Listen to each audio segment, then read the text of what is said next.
Hi అండి, ఈరోజు recipe ఏంటంటే దేవుడికి ఎంతో ప్రీతికరమైన రెసిపీ. పండుగ వచ్చిందంటే ఫస్ట్ గుర్తొచ్చే రెసిపీ పరమాన్నం. దానినే పాయసం కూడా అంటారండి. పాయసం చేసుకోవాలంటే పెద్ద కష్టపడవలసిన అవసరం లేదండి. బెల్లం, బియ్యం, పాలు ఉంటే చాలు, తక్కువ టైంలో చేసుకోవచ్చు. పాయసం చేయడానికి ఈరోజు మా అమ్మమ్మని పాలు తీసుకురమ్మన్నానండి.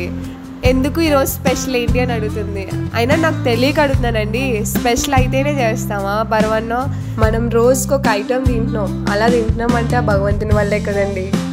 ఇప్పుడు దేవుడికి నైవేద్యం చేస్తాం, దేవుడికి నైవేద్యం పెట్టాక తర్వాత మళ్ళీ మనమే తింటాం కదండి. సో వారానికి ఒక్కసారి ఆయనకి ఇష్టమైన నైవేద్యం వండు పెడితే మనసు ఎంత ప్రశాంతంగా ఉంటుందో కదా. పండగలకే కాకుండా అప్పుడప్పుడు ఆయనకి ఇష్టమైన నైవేద్యం వండు పెట్టండి ఫ్రెండ్స్. నేను కొత్తగా యూట్యూబ్ ఛానల్ పెట్టాను ఫ్రెండ్స్. సో నాకు మీ సపోర్ట్ కంపల్సరీగా కావాలి. ప్లీజ్ సపోర్ట్ చేయండి ఫ్రెండ్స్. మీకోసం నేను ఒక కొత్త కాన్సెప్ట్తో వద్దాం అనుకుంటున్నాను ఫ్రెండ్స్. ప్లీజ్ సపోర్ట్ చేయండి. మీరు ఏమైనా కొత్త కాన్సెప్ట్ చెప్పాలనుకున్నా కామెంట్ చేయండి ఫ్రెండ్స్. ఇది నా ఫస్ట్ వీడియో, కొంచెం భయంగా ఉంది సక్సెస్ అవుతానా లేదా అని. కానీ డెఫినెట్గా మీరు నన్ను సక్సెస్ చేస్తారని అనుకుంటున్నా. సో ప్లీజ్ సపోర్ట్ చేయండి ఫ్రెండ్స్.